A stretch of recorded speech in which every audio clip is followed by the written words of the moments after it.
नमस्कार दोस्तों, एग्जाम मित्र में एक बार फिर से आपका स्वागत है। आशा करता हूँ आप सभी अच्छे होंगे। तो दोस्तों, इस वीडियो में हम बात करेंगे AIIMS BSc nursing and paramedical के लिए एडमिशन आपको लेना है तो उसके लिए कौन कौन से इंपॉर्टेंट डॉक्यूमेंट्स की रिक्वायरमेंट रहेगी। तो आप समय से पहले ही अपने सारे डॉक्यूमेंट है वो आप रेडी रखिए, जिससे कि आपको बाद में जब काउंसलिंग प्रोसेस स्टार्ट हो तो उस टाइम पर आपको इधर उधर आपको दौड़ना ना पड़े, हड़बड़ाहटी में आपके कोई भी किसी भी तरीके का असुविधा नहीं हो। तो सारी जानकारी इस वीडियो में मिलेगी। वीडियो को शुरू से अंत तक जरूर देखिए। अगर हमारे चैनल पे नए हैं, चैनल को सब्सक्राइब करिए, बेल आइकन को दबाइए, इससे क्या नॉलेज से वीडियोज़ की नोटिफिकेशन आपको मिल सके। दोस्तों, जैसा कि आप सभी को पता है कि एम्स बीएससी नर्सिंग का एंट्रेंस एग्जामिनेशन 2022 सेशन के लिए 18 जून को कंडक्ट करवाया गया था और पैरामेडिकल के लिए 25 जून को कंडक्ट करवाया गया था। इनका रिजल्ट आना बाकी है।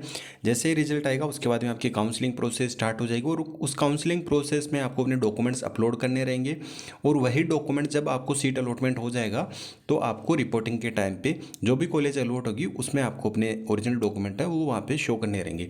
तो कौन कौन से इंपॉर्टेंट डॉक्यूमेंट्स हैं आपको अभी से रेडी रखने चाहिए। तो सबसे पहले आप यहाँ पे देख सकते हैं, आपने अगर एंट्रेंस एग्जामिनेशन दिया है तो आपका एडमिट कार्ड है वो आपके पास में होना चाहिए। मैंने पहले भी आपको बताया था जब एडमिट कार्ड रिलीज़ किया गया था कि आपको एडमिट कार्ड की 2 कॉपी निकलवानी है। एक कॉपी आपको जो एग्जामिनेशन सेंटर है वहाँ पे ले ली जाएगी और एक कॉपी है वो आपके जब एडमिशन होगा उस टाइम पे आपको ज़रूरत रहेगी। तो आई होप आपके पास में वो एडमिट कार्ड की कॉपी होगी। अगर नहीं है तो आप अभी भी अपना एडमिट कार्ड डाउनलोड कर सकते हैं पीडीएफ फॉर्मेट में, उसको अपने फ़ोन में या अपने लैपटॉप में सेव करके रख लीजिए। जैसे ही आपके एडमिशन प्रोसेस स्टार्ट हो उस टाइम पे आप उसका प्रिंट आउट निकलवा लीजिए। नेक्स्ट है आपका मैट्रिकुलेशन या हाई स्कूल या हायर सेकेंडरी सर्टिफिकेट है जो बोर्ड के द्वारा आपका जारी किया गया है, जिसमें आपका डेट ऑफ बर्थ मेंशन किया गया है।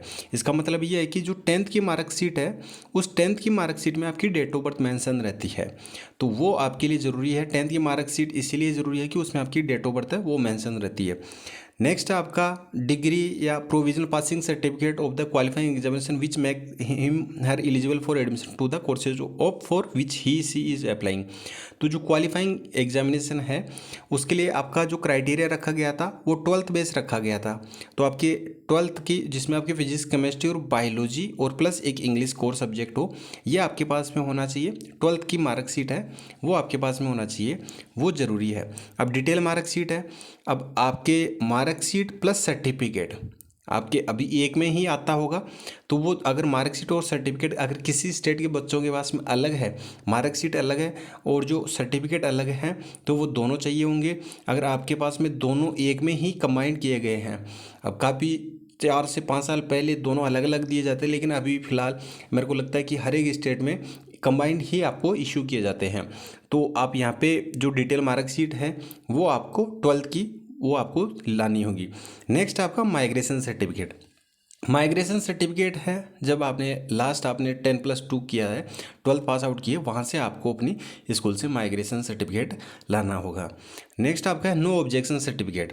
अगर कोई भी कैंडिडेट अगर कहीं भी जॉब कर रहा हो, सेंट्रल या स्टेट गवर्नमेंट की या पब्लिक अंडरटेकिंग जो सेक्टर्स हैं उनमें अगर आप जॉब कर रहे हो, जैसे कोई भी गवर्नमेंट जॉब आपकी लगी है 10+ आपकी 12th पास करते ही, तो उसका नो ऑब्जेक्शन सर्टिफिकेट आपको लाना होगा, जिससे कि आप जॉब स्किप करना चाहते हैं, जॉब छोड़ना चाहते हैं, तो उसका नो ऑब्जेक्शन एनओसी जिसे कहते हैं। अब नेक्स्ट आपका आता है जो फिजिकल हैंडीकैप कैंडिडेट हैं तो उनके लिए जो ऑथोराइज्ड मेडिकल बोर्ड है उसके द्वारा आपका पीडब्ल्यूडी का जो सर्टिफिकेट है वो आपका इशू होना चाहिए। और इसके अलावा जो सबसे इम्पोर्टेंट चीज़ है वो है आपका जो कैटेगरी सर्टिफिकेट है। कैटेगरी सर्टिफिकेट है तो कैटेगरी सर्टिफिकेट आपको सेंट्रल बेस्ड होना चाहिए, क्योंकि एम्स एक सेंट्रल बेस्ड इंस्टीट्यूट है तो उसमें हर एक स्टेट के कैंडिडेट अप्लाई कर सकते हैं। तो आपको स्टेट का नहीं लाना है, मैंने पहले भी आपको सारी इन्फॉर्मेशन दे रखी है कि SC ST OBC non creamy layer EWS candidate, तो ये आपकी 4 कैटेगरी हैं, आपने पहले से बना रखा होगा, मैंने सारी इन्फॉर्मेशन पहले भी आपको दे रखी है। तो इन कैटेगरी के जो भी बच्चे हैं जिन्होंने अपने एप्लीकेशन फॉर्म फिल कर रखा है वो अपना सेंट्रल बेस्ड कैटेगरी सर्टिफिकेट है वो आपको लाना होगा। तो इससे रिलेटेड मैंने कैटेगरी सर्टिफिकेट से रिलेटेड ऑलरेडी आपको सेपरेट वीडियो प्रोवाइड करवा रखा है। तो आपके अगर कोई भी डाउट है तो एम्स 2022 की मैंने प्लेलिस्ट बना रखी है, उसमें आपकी ऑलमोस्ट सारे डाउट से रिलेटेड वीडियोस अवेलेबल हैं, तो आप वो वीडियोस के माध्यम से अपने जो भी डाउट हो वो क्लियर कर सकते हैं। अब आपकी जो वैलिडेशन डेट है वो मैंने पहले भी बता रखी है, आप फिर से एक बार देख लीजिए कि OBC नॉन क्रीमिलियर कैटेगरी के जो बच्चे हैं तो उनके लिए अगर BSc नर्सिंग के बच्चे हैं तो उनको 19/6/2021 से 18/6/2022 के बीच में बना होना चाहिए। 18/6/2022 के बीच में आपका बना होना चाहिए। इन दो डेट के बीच में अगर इससे एक दिन पहले भी बना हुआ है वैलिड नहीं होगा, इसके एक दिन बाद में भी बना हुआ है तो वो वैलिड नहीं होगा। मेंशन होनी चाहिए इशू डेट, आपने अप्लाई कब किया। अब काफ़ी सारे बच्चों को ये रहता है कि सर हमने अप्लाई किया था 16 तारीख को, 16 जून को अप्लाई किया था, लेकिन हमारा जो इशू डेट है उसमें 20 जून लिखी हुई है, तो ये 20 जून ही वहाँ पे मान्यता होगी। तो यहाँ पे 18 जून तक दे रखा, तो अगर 20 जून मेंशन है तो फिर आपका ये वैलिड नहीं माना जाएगा। मैंने एक सिंपल सा एग्जाम्पल देके आपको बताया। नेक्स्ट है पैरामेडिकल और पोस्ट बेसिक बीएससी के जो कैंडिडेट उनके लिए 26 जून 2021 से 25 जून 2022 के बीच में, इन दो डेट के बीच में आपकी इशू डेट होनी चाहिए। जो आपका सर्टिफिकेट है सेंट्रल बेस्ड कैटेगरी सर्टिफिकेट, उस पर इशू डेट मेंशन होनी चाहिए तो आपका वैलिड रहेगा।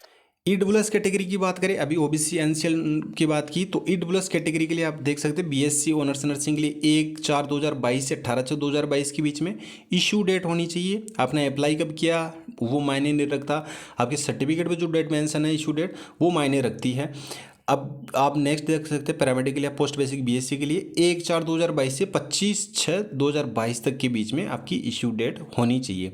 इसके अलावा SC ST के लिए कोई भी डेट मेंशन नहीं कर रखी है आपकी पहले भी, लेकिन सेंट्रल बेस्ड आपका सर्टिफिकेट होना चाहिए, उनके लिए कोई भी इशू डेट नहीं है कि आपका कब से कब तक का बना होना चाहिए, बस आपके पास में सेंट्रल बेस्ड सर्टिफिकेट है वो होना चाहिए। तो ये डॉक्यूमेंट आप अभी से तैयार रखिए। बाकी आपको जैसे ही अलॉटमेंट लेटर आपका जारी किया जाएगा तो उसमें भी आपको सारी डिटेल में मेंशन रहेगा कि कौन कौन से डॉक्यूमेंट आपको रिक्वायरमेंट रहेगी। तो आप ये डॉक्यूमेंट तो मस्ट है, ओरिजिनल फॉर्मेट में होने चाहिए, क्योंकि ओरिजिनल फॉर्मेट में ही आपका वेरिफिकेशन किया जाएगा जब आपको कॉलेज अलॉट हो जाएगी उस टाइम पे। और बाकी आपको उससे पहले भी जब आपकी काउंसलिंग प्रोसेस स्टार्ट होगी उस टाइम पे भी आपको अपने डॉक्यूमेंट है वो अपलोड करने रहेंगे। तो उसकी क्या प्रोसीजर रहेगा, किस तरीके से करना, वो सारी जानकारी आपको समय समय पर मिलती रहेगी। और बाकी दोस्तों आपका रिजल्ट है वो जल्द ही जारी कर दिया जाएगा। तो जैसे ही कोई अपडेट आएगी आपको चैनल पर वीडियो माध्यम से अपडेट प्रोवाइड करवा दी जाएगी। तो आप निश्चित रहिए, पैनिक ना हो, आप जो भी अपना काम कर रहे हैं या स्टडी पे फोकस कीजिए। मिलते हैं नेक्स्ट वीडियो में नेक्स्ट अपडेट के साथ में। धन्यवाद। जय हिंद, जय भारत।